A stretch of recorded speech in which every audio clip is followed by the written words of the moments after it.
नमस्कार मंडळी, मी रमा गायकवाड। आज आपल्या चॅनलवर तुमचं सगळ्यांचं स्वागत आहे। तर आज आपल्या मुळे मावशी आपल्याला दाखवणार आहे व्हेज पुलाव। तर त्याच्यासाठी लागणारं साहित्य, गरम मसाला ते तुम्हाला सांगणार आहे। तर सांगा मावशी। हे मिरे आहे, हे शाजिरे आहे, हे लवंगा, मोठी इलायची, छोटी इलायची हिरवी, दालचिनी, चक्री फूल, तेजपान आणि हे बिर्याणी मसाला। आपल्याला मिक्सर मधून काढायचं। आता याला बारीक करायचं ना? याला बारीक करायचं। लसूणची पेस्ट आपल्याला काढून घ्यायची आहे। त्यानंतर इथे व्हेजिटेबल घेतलेले आहे आपण। आपल्या आवडीप्रमाणे आपल्याला जसे आवडेल त्यानुसार आपण इथे व्हेजिटेबल घेऊ शकतो। इथे वाटाणे, बटाटे, शिमला मिरची, गाजर, टमाटे, पत्तागोबी, फुलगोबी याचाही आपण वापर करू शकतो।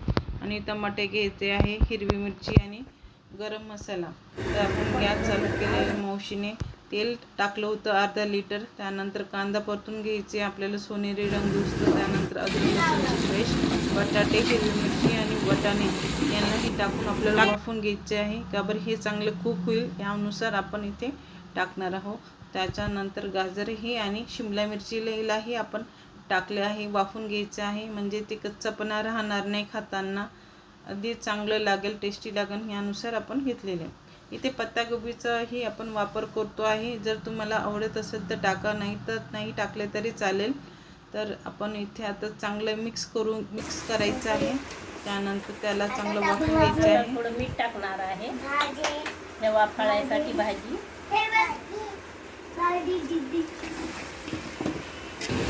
इथे आपण पुदिना टाकतो आहोत। एक गड्डी पुदिन्याचा इथे वापर केलेला आहे। तुमच्या आवडीप्रमाणे कमी जास्त करू शकता। तुम्ही कोथिंबीर देखील टाकू शकता, पण मावशीने टाकली नाही आहे। त्यानंतर गरम मसाला आणि दही हे देखील टाकलेले आहे। त्याला एक जीव करून घ्यायचा आहे। ऑलमोस्ट खूप सुंदरसा स्मेल येत होता आणि ऑलरेडी व्हेजिटेबल सगळे कुक झाले होते।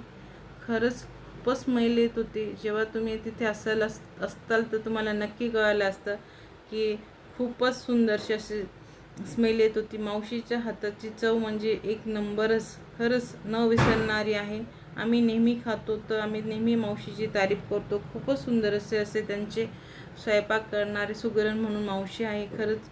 त्यानंतर टमाटे टाकलेले आपण, त्यालाही एकजीव करायचे आहे। शेवटलाच टमाट्याचा वापर करायचा, अगोदर करायचं नाही, कारण टमाटे मीठ होऊ शकतात म्हणून काकूने त्याचा वापर अगोदर केला नाही आहे। त्यानंतर आपण एक तास अगोदर भिजवून ठेवलेले तांदूळ आपण त्याला व्हेजिटेबलमध्ये टाकायचे आहे, मिक्स करायचे। पाणी टाकायचं आहे आपल्याला, तांदूळ डुबेल इथपर्यंत पाणी टाकायचं आहे। किंचित पाण्याचं प्रमाण वाढवायचं आहे, जास्तही पाणी टाकायचं नाही, हे लक्ष ठेवायचं आहे।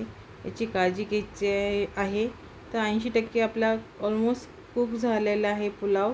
तर आपल्याला स्टीमला 20 मिनिट ठेवायचं आहे। हा व्हिडिओ तुम्हाला कसा वाटला, मावशीचा पुलाव कसा वाटला, हा कमेंटमध्ये नक्की सांगा।